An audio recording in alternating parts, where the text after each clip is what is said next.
In this video, we're going to show you how to use the Barcode Scan Marking function using Sketchbook Duo for your Marking Box and Patmark 2 units. Welcome back. As usual from our past how-to videos, these videos are designed as a reference, so build them to fit your needs. We're going to begin by clicking and dragging out a new text field.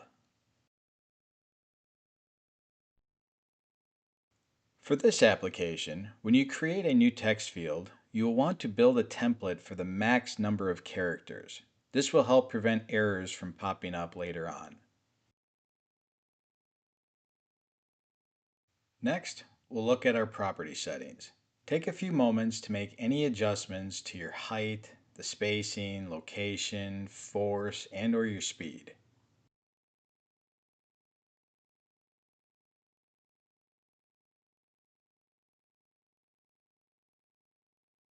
When you're happy with your settings, select the Start button. This will set the marking program.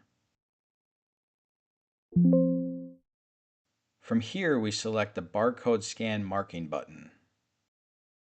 A new window will pop up. Here you can select up to 5 different fields to change the information with a barcode. Make sure to select the specific field number you want to use. The Scan Digit drop-down menu allows you to choose the number of digits you are marking, but since we've already created the field with our specific settings, we'll leave it at No Setting. Towards the bottom of the window is a checkbox for clearing the information after each mark. This function was built in to prevent double markings. This option is up to you. Finally, make sure to select the text box you are going to use. For this example, we're going to use the top one. Now you can scan and mark.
Thank you for watching this video.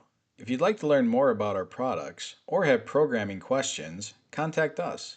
Also, don't forget to like, share, and subscribe to our YouTube channel for more helpful training and product videos.